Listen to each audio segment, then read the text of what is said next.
ओम शांति। तो आज हमारा टॉपिक है गॉड रियलाइजेशन। हमने स्वयं के बारे में जाना कि हम सब चमकते सितारे हैं। आज हम परमात्मा के बारे में जानेंगे। तो हम सब कौन? एक आत्मा, ये शरीर नहीं। आत्मा के 3 पार्ट्स, मन, बुद्धि और संस्कार। 5 कर्मेंद्रियां, आँख, नाक, कान, जीवा और हाथ। तो इनके द्वारा आत्मा कार्य करा रही है। अगर हम देखें तो घर में कोई बीमार पड़े तो क्या कहते हैं? भगवान या परमपिता परमात्मा को याद करो। और जो हमारे शरीर के पिता हैं वो भी उस परमात्मा को याद करते, माना वो उनका भी पिता तो मेरा भी पिता। और हमने एनाटमी ऑफ द सोल के बारे में जाना, मन, बुद्धि और संस्कार। मन का काम सोचना, और मन ही को दिल कहा जाता है। जो बार बार हम कहते हैं ना, मेरा दिल दुख रहा है, वो दिल ये नहीं, वो आत्मा का दिल, मन। फिर बुद्धि, बुद्धि ने डिसीजन लेना है, और इम्प्रेशन वो मेरा संस्कार बन जाएगा। तो ये मेरे 7 ओरिजिनल गुण जो हमने उस दिन जाने थे: ज्ञान, शांति, प्रेम, सुख, पवित्रता, शक्ति और आनंद। अगर हम आज देखें तो आज एक तो हम टेक्नोलॉजी के गुलाम हो चुके हैं, और सेकंड अपनी थॉट्स के, जिसको कहेंगे वेस्ट थॉट्स। तो आज के टाइम हम इन दोनों के गुलाम। अब इस गुलामी से हमें आज़ादी पानी है। उसके लिए हमें अपने से ऊपर की एनर्जी से कनेक्ट करना है जो परमात्मा है। लेट्स अंडरस्टैंड, मुझे किससे कनेक्ट होना है ताकि मैं खुद की जो गुलामी है, चाहे थॉट्स की या टेक्नोलॉजी की, किसी भी चीज़ पे डिपेंडेंसी है, वो कैसे ख़त्म करूं। आज हम बात करेंगे अलग अलग लोगों के परमात्मा के बारे में क्या व्यूज़ हैं, क्या बिलीफ सिस्टम हैं। अब परमात्मा कौन, उसकी क्या ज़रूरत, लोग उसको क्यों याद करते हैं, उससे ऐसा क्या मिलता है जो आज तक हम उसको याद करते आए। तो सबसे पहला है, लोगों ने कहा प्रकृति भगवान है। क्या ये पॉसिबल है? वृक्ष, सूर्य, नदियाँ, अग्नि, जानवर, क्या ये भगवान हो सकते हैं? अगर ये भगवान हैं तो भगवान कितने हो गए?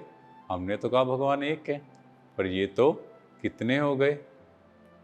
नेक्स्ट, हमने कहा परमात्मा सर्वव्यापी है। अगर भगवान सर्वव्यापी है तो फिर तो हर चीज़ में वो होगा, चाहे कुत्ते, बिल्ली, चाहे ड्रिंक, चाहे स्मोक, हर गलत से गलत चीज़ में होगा तो अच्छी से अच्छी चीज़ में होगा। क्या ऐसा हो सकता है कि परमात्मा इन सब में हो? फिर हमने देखा कि लोग परमात्मा की तलाश के लिए कितनी दूर दूर तक जाते हैं, नंगे पैर चले जाते हैं, कहाँ कहाँ तक यात्राएं कर रहे हैं। अगर भगवान हर जगह है तो उसको ढूंढ क्यों रहे हो? अगर आप बीमार हो तो फिर परमात्मा को क्यों याद कर रहे हो कि मुझे ठीक करो? मतलब एक परमात्मा दूसरे परमात्मा को ठीक करेगा। जैसे अग्नि की हीट चारों तरफ फैलती है, ऐसे अगर परमात्मा हर जगह है तो उसकी वाइब्रेशंस चारों ओर होनी चाहिए। अब एक व्यक्ति दूसरे का शिकार कर रहा है तो इसका मतलब एक परमात्मा दूसरे परमात्मा को मार रहा है। पॉसिबल है? और ऐसे निकृष्ट कार्य क्या भगवान कर सकता है? और लास्ट, अगर हम देखें तो एक जानवर दूसरे जानवर का शिकार कर रहा है तो क्या हम कहेंगे एक भगवान दूसरे भगवान का शिकार कर रहा है? और फिर गीता में वर्णित है, यदा यदा ही धर्मस्य ग्लानिर्भवति भारत। तो इसमें ही गायन है कि जब जब धर्म की ग्लानि होगी हम उस भगवान को बुलाएंगे और वो आकर सृष्टि को परिवर्तन कर देगा। तो भगवान को क्यों बुलाया? कि मतलब वो यहाँ नहीं है। और फिर हमने ही गाया, ऊंचा तेरा नाम, ऊंचा तेरा काम और ऊंचा तेरा धाम। तो कि उसका नाम, काम और धाम, माना रहने का स्थान भी ऊंचा है। और फिर गीता में ही है कि संतों में मैं भृगु हूँ, इमूवेबल थिंग्स में मैं हिमालय हूँ, नाग में कालिया नाग हूँ। तो इसका मतलब हर टॉप चीज़ में उसका जिक्र है। मतलब भगवान हर गुण क्वालिटी का सागर है, तो इसीलिए उसका जिक्र इस फॉर्म में किया गया। अदरवाइज ऐसा नहीं है कि वो गलत चीज़ में है या सही चीज़ में नहीं है, या वो सही चीज़ में या गलत चीज़ में नहीं नहीं वो ऊपर परम धाम का रहने वाला है। वो इस देश में, इस दुनिया में आया है रोल प्ले करने। इसीलिए उसका गायन है, दूर देश का रहने वाला आया देश पर आए। अब तीसरा व्यू कि ब्रह्म महातत्व ही भगवान है। अब देखो, दो बातें हैं। पहली चीज़ है, एक है रहने का स्थान और दूसरा है जो व्यक्ति उस घर में रहता है। अब क्या दोनों सेम हो सकते हैं? नहीं। तो भगवान एक अलग आइडेंटिटी है, ब्रह्म तत्व वो रहने का स्थान है, पर वहाँ पर शांति भरपूर है, क्योंकि परमात्मा जहाँ होगा वो शांति का सागर, तो शांति की वाइब्रेशन, सुख का सागर तो सुख की वाइब्रेशंस। तो इसीलिए समझ लिया लोगों ने कि वो ब्रह्म तत्व में लीन हो जाएंगे, जबकि वो तो रहने का स्थान है। चौथा, लोगों ने कहा आत्मा सो परमात्मा, कि भाई जो भी गलत काम करने हैं कर लो, कोई फर्क नहीं, हम तो परमात्मा में मर्ज हो जाएंगे। पर ऐसा नहीं होता। आत्मा चाहे पुण्य आत्मा होगी या पाप आत्मा, पर परम आत्मा, ऑलवेज परम आत्मा बोलते हैं, वो सुप्रीम है, वो हम सबके पिता हैं। इसलिए गायन है परम पिता परमात्मा। और अगर आत्मा उसमें मिल गई, तो हमने सुना कि आत्मा तो अजर अमर अविनाशी है, उसका विनाश नहीं होता। अगर हम उस परमात्मा में मिल गए तो आत्मा का तो विनाश हो गया। चलो, कहते मान गए कि उसमें मिल गई। अब जब नेक्स्ट जन्म होगा तो आत्मा का जन्म तो परफेक्ट होना चाहिए, क्योंकि वो परमात्मा से आया। पर किसी भी आत्मा का जन्म परफेक्ट नहीं है। फिफ्थ, लोगों ने कहा देवी देवताएं भगवान हैं। क्या ये भगवान हो सकते हैं? विष्णु जी, शंकर जी, देवी माँ, गणेश जी, हनुमान जी, क्या ये भगवान हैं? फिर धर्म पिताएं मानो इस्लाम, क्रिश्चियन, बौद्ध, सिख धर्म, जिन्होंने भी इन्हें स्थापन किया, तो इनके जो धर्म गुरु है, क्या वो भगवान हो सकते हैं? पर सबने तो उसको एक भगवान कहा। फिर संत महात्मा आए, चाहे शंकराचार्य जी आए, साईं बाबा आए, कितने आए, क्या ये भगवान हो सकते हैं? इन सब ने भी तो उसको याद किया। फिर लास्ट है कि परमात्मा निराकार है, उसका कोई आकार नहीं, उसकी कोई शेप नहीं, उसमें कोई गुण नहीं, वो निर्गुण है। अब परमात्मा हमसे थोड़ा सा तो ऊपर होगा। अगर हमसे थोड़ा सा ऊपर है तो उसमें गुण और शक्तियाँ हमसे तो ज़्यादा होनी चाहिए। हमारा भी एक साइज है, हम चमकते सितारे हैं, हमारे अंदर भी गुण और शक्तियाँ हैं, तो क्या उसके अंदर नहीं होगी? तो अब ये भाई साहब बेचारे कंफ्यूज हो गए। इतने व्यूज सुन लिए, सबके अलग अलग बातें सुन ली, अब ये कहते भगवान कौन? तो अब आप बताओ कौन सा बिलीफ सिस्टम सही है? अब आप भी तो कंफ्यूज हो गए होंगे। तो इसको हम एग्जाम्पल से समझते हैं। एक बार 5 सूरदास थे, उनको कहा गया आपको हाथी को स्पर्श करना है और बताना है ये क्या है।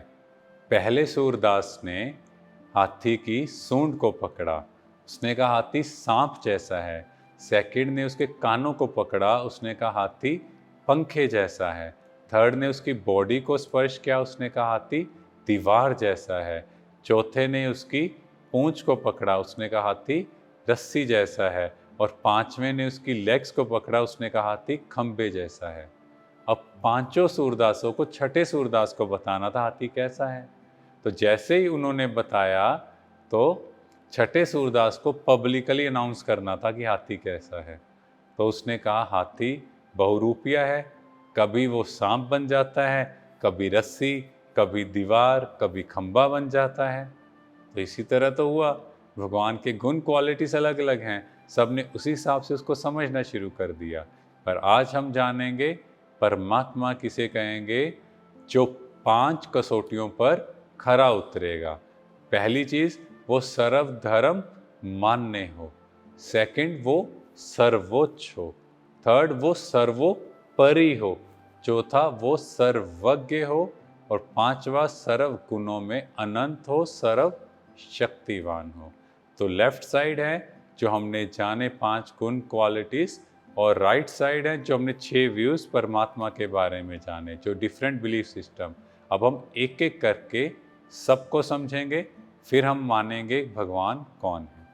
सबसे पहला, परमात्मा जो है वो सर्वधर्म मान्य होना चाहिए।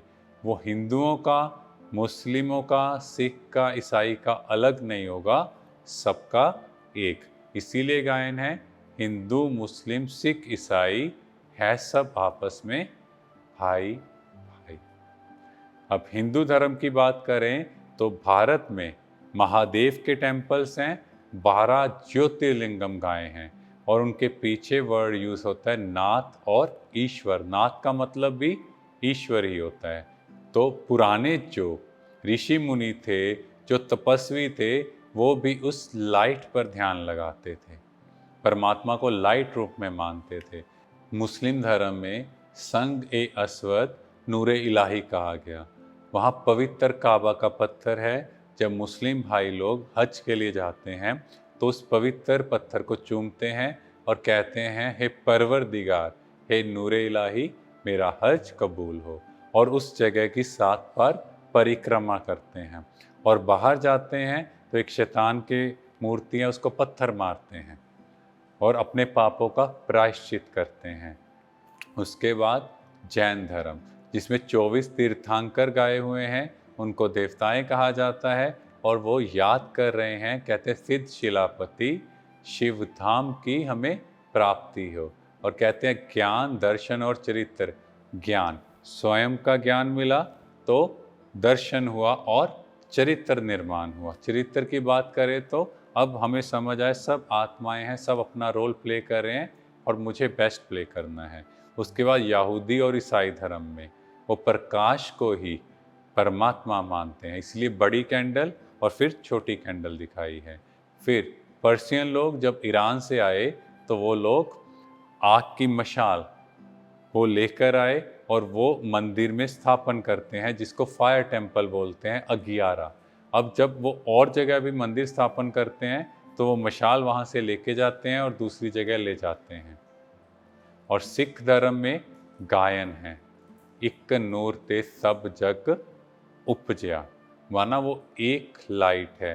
फिर एक ओंकार सतनाम, तो वो एक है, कर्ता पुरख, निर्भव निर्वैर, उसके मन में किसी के लिए भय नहीं, उसके मन में किसी के लिए वैर नहीं। और फिर गाया गया देह शिवाभर मोह है, तो उस परमात्मा को, उस शिव की महिमा की गई है।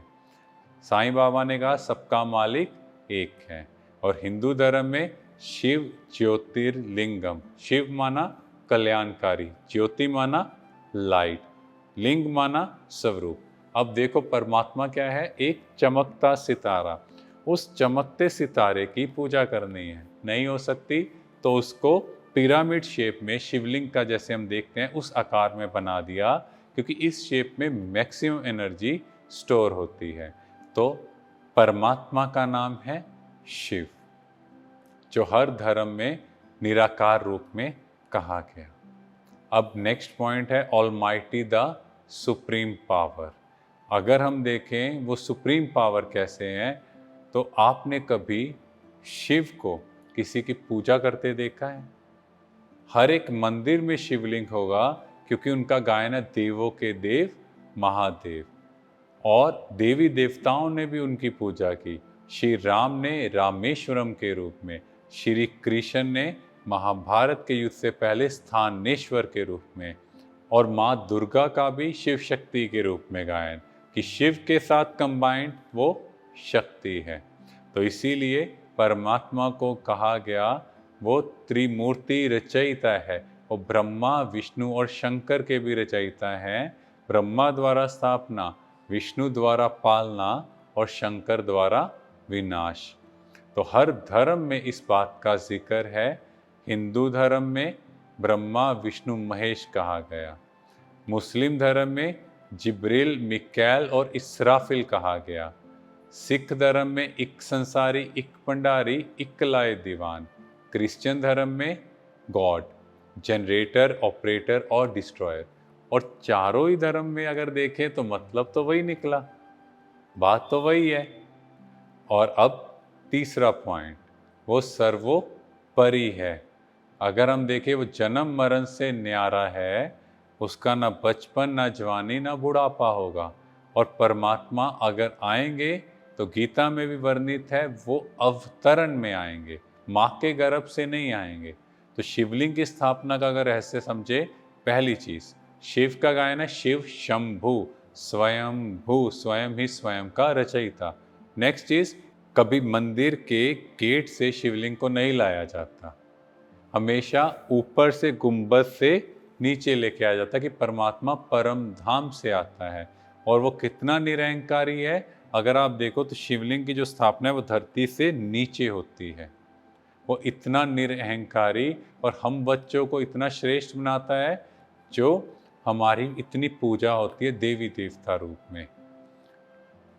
और शिवरात्रि क्यों कहा जाता है? हम सबका बर्थडे है परमात्मा के समय शिवरात्रि, क्योंकि परमात्मा तब आते हैं जब इस दुनिया में विकारों की अति एक्सट्रीम होता है। हर विकार टॉप पे है, काम, क्रोध, लोभ, मोह, अहंकार। काम कैसा है? भाई भी रात को सेफ नहीं फील करे। क्रोध कैसा है? एक दूसरे को गुस्से में आके मार देंगे। लोभ कैसा है? लालच के लिए देखें तो फूड एडल्ट्रेशन तक शुरू हो गई। मोह कैसा है? आप सबको पता है, मोह में फंसे हुए इतने दुखी हो चुके हैं। और अहंकार कैसा है कि एक कंट्री दूसरे कंट्री को अपने आप को ऊंचा दिखाने के लिए खत्म कर देता है। तो ऐसे समय पर भगवान आकर इन पांचों विकारों का नाश करवाते हैं, हमें स्पिरिचुअल ज्ञान देकर हमें आत्मा और परमात्मा का सही ज्ञान देते हैं। चौथा है नॉलेजफुल, वो ज्ञान का सागर। तो परमात्मा क्या है? त्रिलोकीनाथ, वो तीनों लोकों का नाथ है। वो त्रिकालदर्शी है। त्रि माना तीन, काल माना समय। वो तीनों कालों को जानने वाला है, आदि, मध्य और अंत। वो त्रिमूर्ति रचयिता है, वो ब्रह्मा, विष्णु और शंकर के भी रचयिता है। और परमात्मा गुणों और शक्तियों का सागर है। इसलिए गायन है, सत्यम शिवम सुंदरम। वो सत्य ज्ञान देता है, शिवम माना कल्याणकारी। तीसरा नेत्र मिला तो हमें सब कुछ कल्याणकारी दिखाई दिया। और सुंदरम, हर रचना कितनी सुंदर। एक माँ से पूछो सबसे सुंदर कौन, तो कहेगी मेरा बच्चा। तो परमात्मा ने देखो कितनी सुंदर रचना रची है इस विश्व में, हर आत्मा कितनी सुंदर है। अभी क्वेश्चन आंसर राउंड है, थोड़ा सा आप लोग भी इंडल्ज हो जाएं। क्या परमात्मा सर्वव्यापी है या सर्वशक्तिमान? हमने जाना परमात्मा सर्वव्यापी हो सकता है? नहीं। परमात्मा को त्रिकालदर्शी कहा जाता है। क्यों? क्योंकि वो तीनों कालों को जानता है। अच्छा, इस दुनिया में अच्छे और बुरे काम कौन करता है? क्या भगवान करता है? अब तो हम समझ गए ना? नहीं ना? Yes. Nature is the dash and God is the dash. Nature क्या है? Creation, and God is the creator. ठीक है, अब आपको मैच करना है। हिंदू धर्म में किसको कहा गया? ABCD। अब आप बताओ क्या होना चाहिए?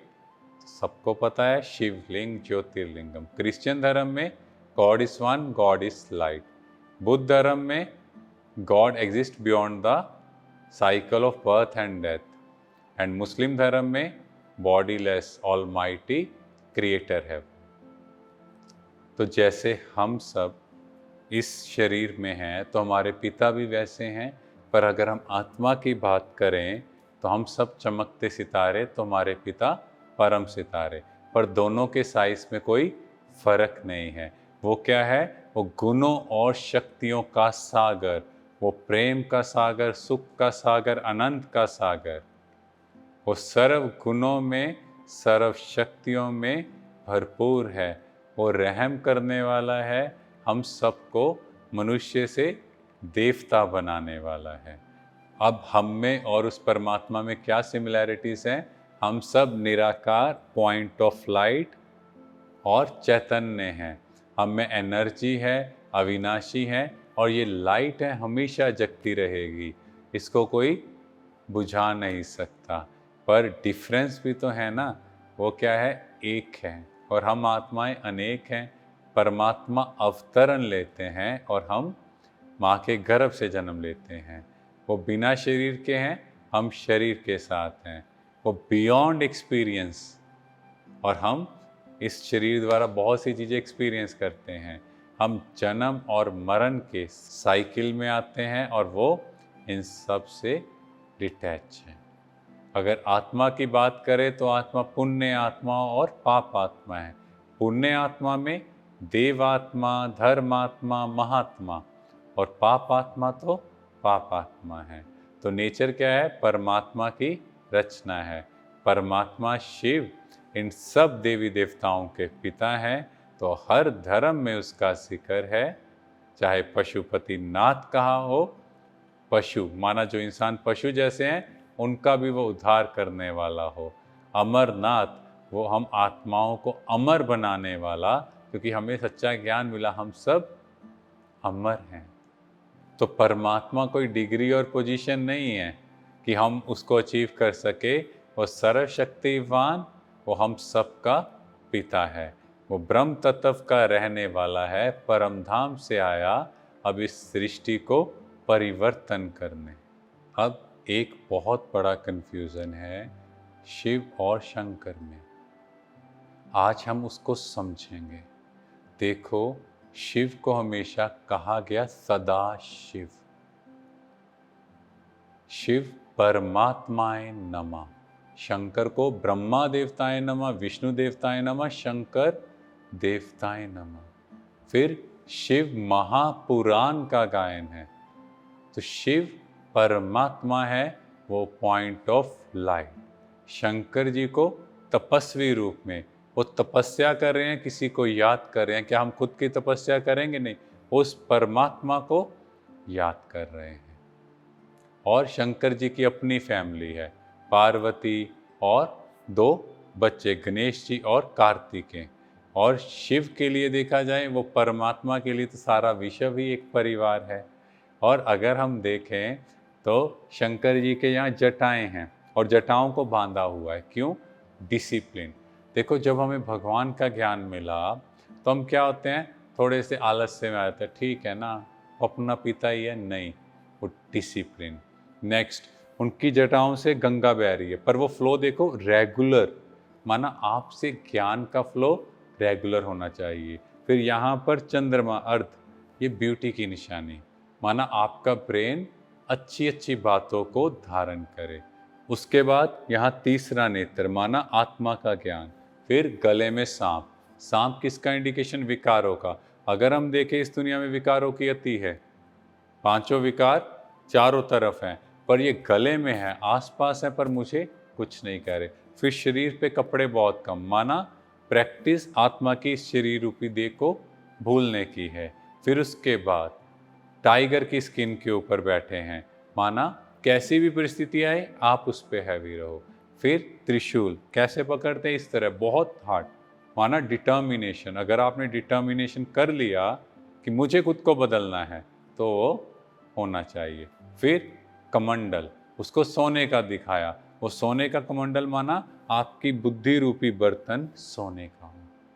जब परमात्मा का ज्ञान जाएगा तो ये बहुत सुंदर हो जाएगा। तो इस तरह परमात्मा अलग हैं और शंकर जी अलग हैं, और हमने आज तक इसी में कन्फ्यूज़न क्रिएट की। तो अभी हम देखें तो हर एक को किसी न किसी ने याद किया। जैसे श्री राम ने शिवलिंग को, श्री कृष्ण ने भी शिवलिंग रूप में, पर उनके भक्त लोग उनको याद करते गए, उनके भक्त उनको, उनके भक्त उनको। तो इस तरह डाउनफॉल चलता गया। पर जो उस फाउंडेशन, जो परमात्मा था, उसको भूल हम गुरुओं को याद करने लगे, देहधारियों को याद करने लगे। तो मंदिर में आपने देखा होगा कि बेल पत्थर चढ़ाया जाता है। शिवलिंग के ऊपर ऐसे बेल पत्थर रखेंगे और गाएंगे ओम नमः शिवाय। ओम माना मैं आत्मा, नमः माना नमन करती हूँ, शिवाय माना उस शिव परमात्मा को। और तीनों पत्ते इंटैक्ट होने चाहिए। ये गायन है कि ब्रह्मा, विष्णु और शंकर, इनके रचयिता हैं शिव बाबा, और तीनों पत्ते सही होने चाहिए। फिर शिवलिंग पर धतूरा चढ़ता है, अक धतूरा। कहा जाता है अपनी जो भी कमी कमजोरियां हैं वो आप परमात्मा को दे दो। अपने अंदर के सारे विश, नेगेटिव क्वालिटीज़ सब उसको दे दो, उसको अर्पण कर दो। तो परमात्मा कहते, बच्चे अपनी कमियां मुझे दे दो, और हमने क्या किया, बाजार से अख धतूरा लिया और परमात्मा पर चढ़ा दिया। माना अपनी नेगेटिव क्वालिटीज़ की वजह बाजार से कांटे लेके उस पर चढ़ाना शुरू कर दिया। और शिवलिंग का प्रसाद कभी वापस नहीं मिलता, क्योंकि जो कमी कमज़ोरियाँ हमने भगवान को दे दी, अब हमें वापस थोड़ी चाहिए। तो सब कुछ उसको अर्पण। इसीलिए नीलकंठ गायन है, माना वो सबकी कमी कमज़ोरियों को, विकारों को ले लेता है। तो अब भगवान का कंप्लीट इंट्रोडक्शन क्या हुआ? नाम है शिव, और फोटो क्या है? Point of light and might. गुण है सर्वगुणों और शक्तियों का सागर, और परम धाम का रहने वाला है, और इस कलयुगी दुनिया में आया है इसे बदलने के लिए। वही करण करावनहार है, वही आकर हम बच्चों को ज्ञान देकर इस सृष्टि को बदल देता है। और यहाँ हम उन्हें प्यार से बाबा कहते हैं, शिव बाबा। बाबा मतलब जो घर का बड़ा हो, तो हम उसको प्यार से, रिस्पेक्ट से बाबा वर्ड यूज़ करते हैं। और बाबा वर्ड में भाषा कितनी अच्छी आती है, अपनेपन की फीलिंग आती है।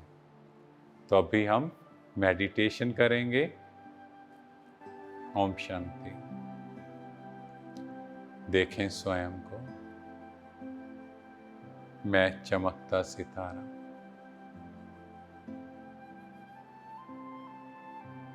शिव बाबा जो हम सब के पिता हैं, आज पहली बार उनका परिचय मिला। पॉइंट ऑफ लाइट, उनसे प्रकाश ही प्रकाश मेरे ऊपर, उनसे शांति की किरणें मेरे ऊपर पड़ती जा रही हैं।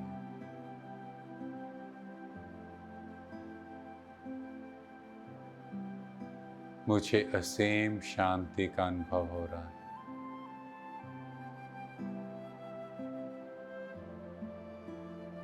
ये शांति की किरणें मेरे पूरे ब्रेन में फैल रही हैं। देखते जाएं निराकार परमात्मा से ये शांति की किरणें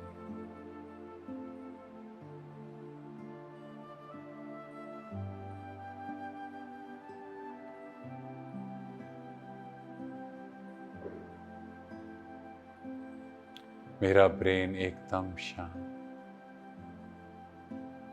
और धीरे धीरे ये शांति की किरणें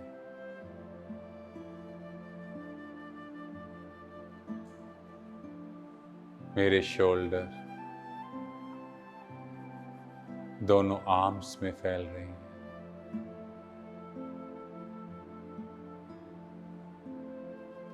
एकदम लाइट, एकदम हल्के हो रहे हैं।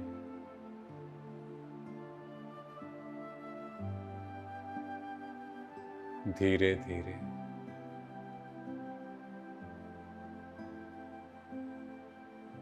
चेस्ट, बैक, स्टमक,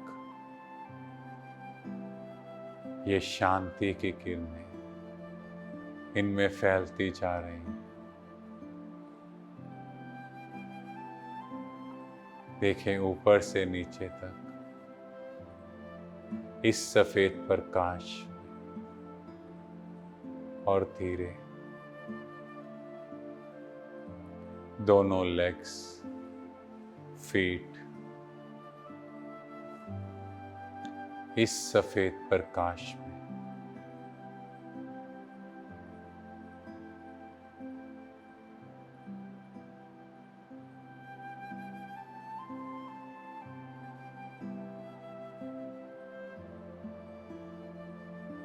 मुझे असीम शांति का अनुभव हो रहा है।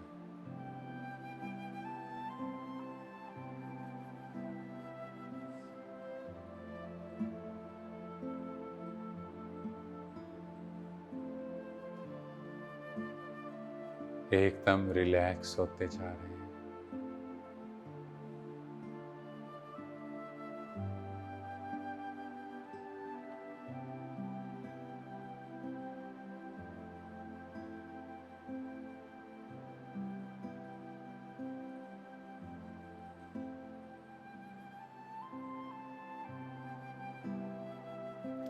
अपने मन में जो भी बात है वो शिव बाबा को कह दे। वो मेरा पिता है, वो मेरी हर बात मानता है। बाबा, ये वो परेशानी है, ये वो बात है जो मुझे परेशान कर रही है, इसे आप संभालो और सच्चे दिल से सारी बातें बाबा को सुना दो।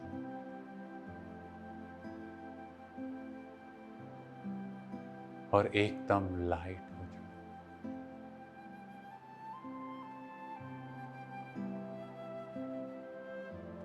एकदम लाइट।